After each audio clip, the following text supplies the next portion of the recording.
Alors, dans le laboratoire 18, je vous avais demandé de préparer 4 solutions à des concentrations différentes là, à partir d'une solution à 2,5 mol par litre de HCl. Alors, dans cette vidéo-ci, on va répondre à la question que je vous avais posée au début de ce laboratoire-là. Quelle est la meilleure méthode pour préparer nos solutions de HCl? Est-ce qu'on devrait faire une dilution directe ou une dilution en série? Alors, je vais vous montrer la différence entre les deux. Imaginons ici là, une dilution directe. Donc, on repart toujours de la solution mère à 2,5 mol par litre. Et puis là, ce qu'on va faire, c'est qu'on va aller mettre un certain volume dans un bécher là, pour avoir une solution à 2 mol par litre. On va repartir après ça, on va refaire des calculs, là, les calculs de C1, V1, C2, V2, comme on faisait en secondaire 4. Et puis, toujours en repartant de la solution à 2,5, on va aller mettre un certain volume, un plus petit volume, là, dans un bécher pour avoir une solution à 1,5 mol par litre. Même chose pour la solution à 1 mol par litre. Donc, on voit qu'on repart toujours de notre solution mère de 2,5 mol par litre. Dans une dilution en série, ce qui est différent, c'est que, bon, pour faire la solution à 2 mol par litre, même chose, on va mettre un certain volume dans un bécher pour avoir une solution à 2 mol par litre, puis après ça, on va rajouter un petit peu d'eau. Sauf que pour faire la 1,5 mol par litre, on repartirait plutôt de la solution à 2 mol par litre. Et puis, pour faire la dernière solution à 1 mol par litre, mais on partirait de la solution à 1,5 mol par litre.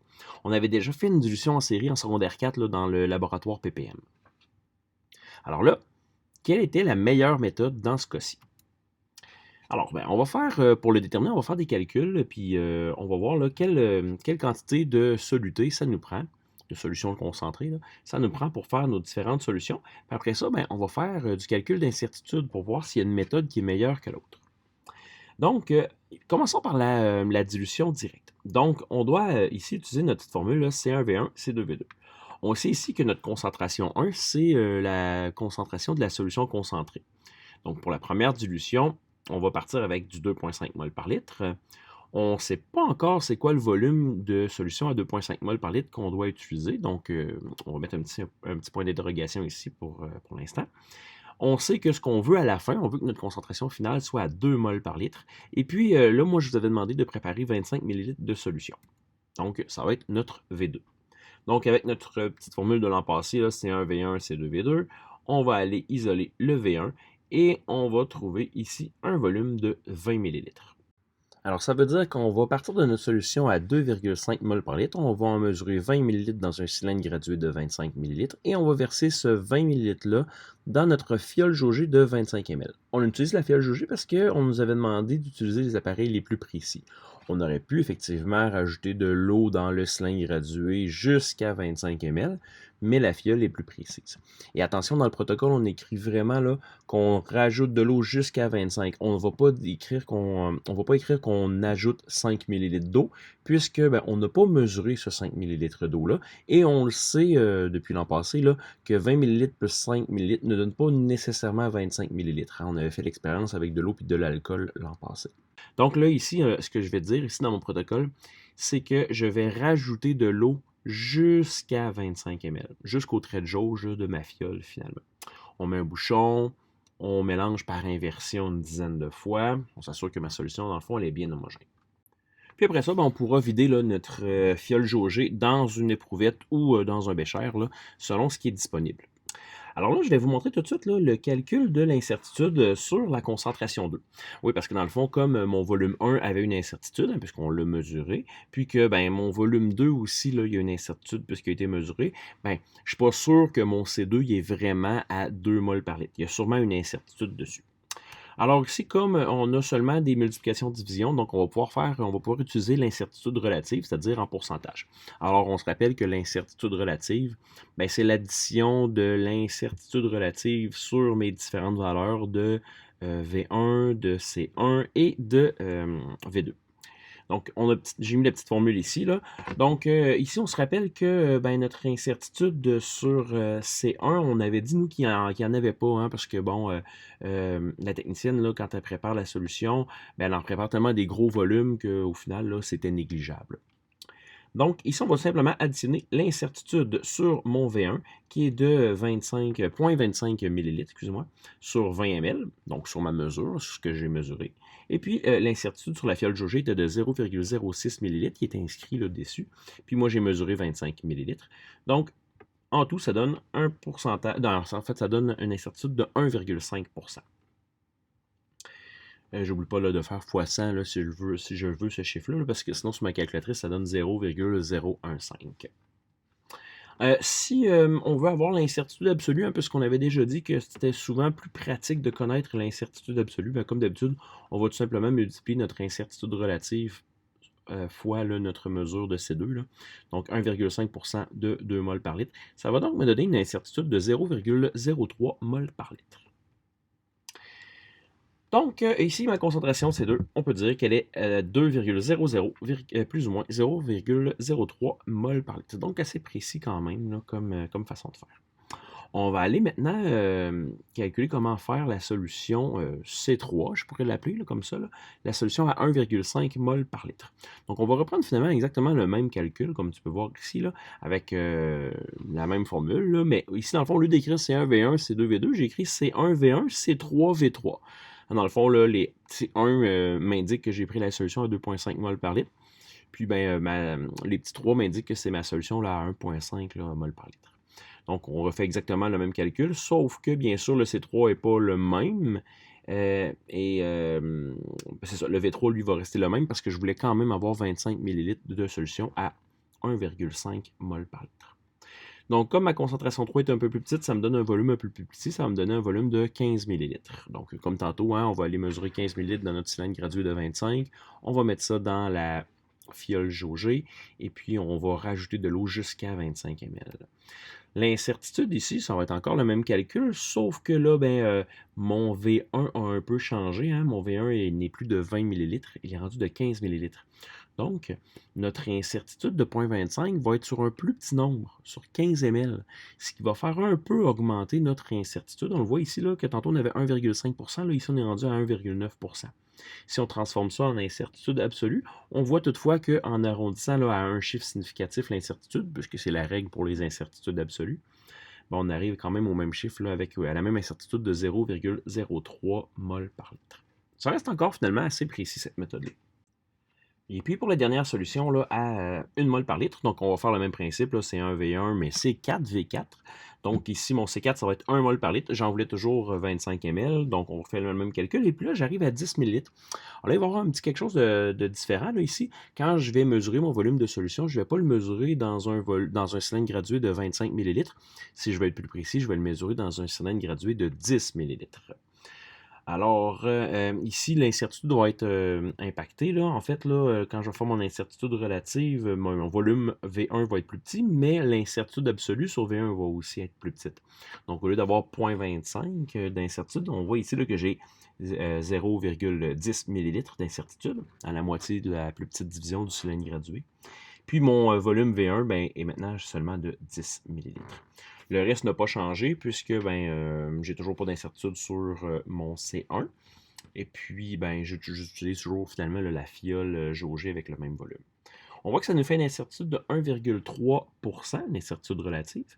Donc, que je transforme en incertitude absolue. Et là, on voit qu'on a 0,02 mol par litre. Donc, finalement, l'incertitude vient de diminuer là, ici là, à cause qu'on a utilisé un cylindre qui était plus précis. Donc, finalement, la méthode par dilution directe me semble quand même assez intéressante ici, là.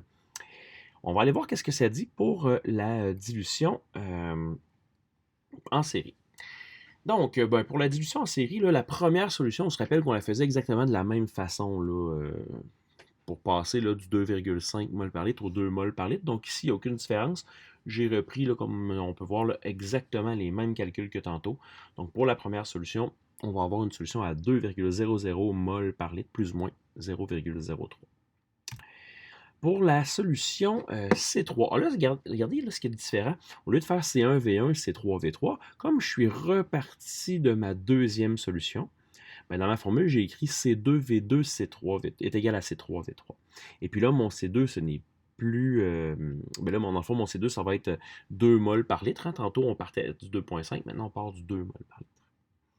Encore une fois, je ne sais pas quel volume de ma solution à 2 mol par litre je vais avoir besoin pour préparer ma solution à 1,5 mol par litre. Alors, c'est ce que je cherche. Je vais chercher mon V2. Donc ici, on trouve une valeur de 18,75 ml. Bon là, 18,75 ml, on peut bugger un peu là-dessus. On dit, ouais, mais là, je ne serai jamais capable d'être aussi précis là, avec mon cylindre gradué de 25 ml. Je ne peux pas mesurer 18,75. Non, c'est vrai, sauf que en même temps, ça ne change rien parce que, mettons, tantôt, là, on arrivait à 20 ml. Mais 20,0000000, je veux dire, on n'avait pas cette précision-là non plus, là.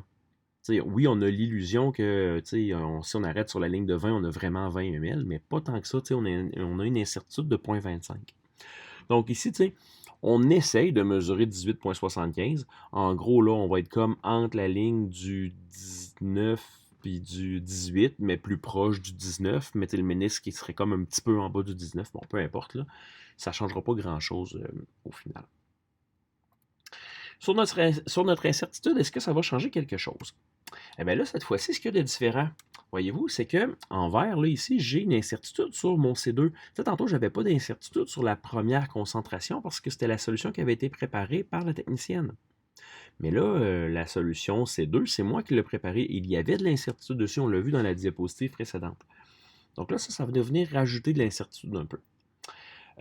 Ici, j'ai mis mon V2 en bleu là, pour pas qu'on le perde. Alors ici, mon incertitude en vert, là, mon 1,5%, c'est l'incertitude que j'avais calculée à la diapo précédente. Donc, j'avais une incertitude de 1,5% sur mon C2, plus l'incertitude relative sur mon V2 là, de 0,25 qui vient de mon cylindre gradué de 25 ml sur 18,75 qui est ma mesure de V2, plus l'incertitude sur mon V3. Ben ça n'a pas changé, hein, c'est l'incertitude de la fiole jaugée. Et là, j'arrive à 3,3%. On voit ici là, que cette incertitude-là est beaucoup plus grosse que tantôt. En fait, elle est presque le double de tantôt. Alors, on transforme notre incertitude relative en incertitude absolue. Ici, 3,3% de 1,5 mol par litre. On voit ici que notre incertitude, elle est plus grande. On a une incertitude de 0,05 mol par litre. Donc ici, notre concentration 3 va être à 1,50, plus ou moins 0,05 mol par litre. Bon, pour cette solution-là, c'est moins précis. On va aller voir pour la dernière solution, est-ce que c'est la même chose? Donc là, ici, pour ma dernière solution, ma solution C4, ma solution à 1 mol par litre, bien là, je vais la préparer à partir de ma solution à 1,5 mol par litre. Donc C3V3 est égal à C4V4. Je trouve la valeur de C3. J'arrive à 16,6 périodiques là, millilitres. J'ai arrondi à 16,7. C'est la même chose que tantôt. Hein? On fait notre mieux avec notre cylindre gradué pour mesurer ça. Là, par rapport à tantôt, si on se rappelle, la solution à 1 mol par litre, on l'avait préparée avec un petit cylindre gradué de 10 ml et ça nous avait rajouté là, de la précision. Là, ici, ben, je vais être encore obligé de prendre mon cylindre gradué de 25 ml. Donc, on va voir si ça va jouer sur l'incertitude. Alors, pour calculer l'incertitude sur C4, on additionne l'incertitude relative sur le C3, sur le V3 et sur le V4, comme d'habitude.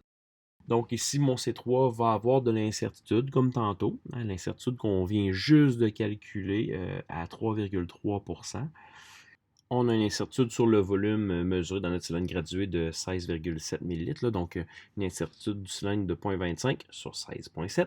Et puis, encore une fois, l'incertitude de la fiole jaugée, 0,06 sur 25 ml. Ça nous donne donc une incertitude relative de 5%, ce qui est quand même élevé.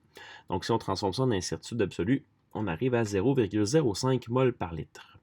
Donc, notre concentration 4 est de 1 mol par litre plus ou moins 0,05. Ça me semble quand même élevé. Alors, ce qu'on va faire, c'est qu'on va aller comparer là, les deux méthodes. Alors ici, on voit que dans ma colonne de gauche, j'ai mis mes concentrations de 2,5 mol par litre jusqu'à 1 mol par litre. J'ai respecté les chiffres significatifs. Et puis, dans les deux autres colonnes, j'ai mis les incertitudes absolues là, de la dilution directe et puis de la dilution en série dans la colonne de droite. Alors, on voit qu'on n'avait pas d'incertitude sur la solution à 2,5. Là, c'est pas nous qui l'avions préparée.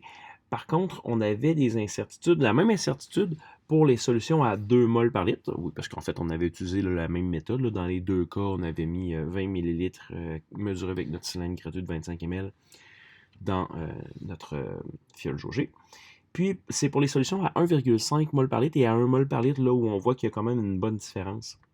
Alors, on va pouvoir conclure que la dilution directe, c'est-à-dire de toujours repartir de notre solution à 2,5 mol par litre, dans ce cas-ci, ça provoque moins d'incertitude. Ce serait peut-être pas toujours le cas. Là. Par contre, l'an passé, là, dans notre laboratoire PPM, c'était vraiment mieux la dilution en série. C'est surtout quand on a des grosses dilutions à faire, là, des grosses différences entre nos concentrations.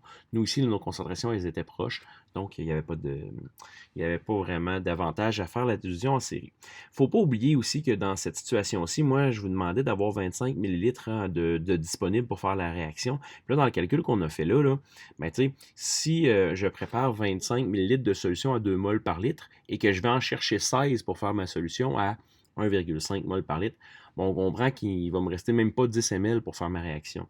Donc ici, il aurait fallu faire des volumes, utiliser des volumes là, plus grands, là, préparer plus de solutions, plus que 25 ml, dans le but toujours de préparer là, la solution suivante.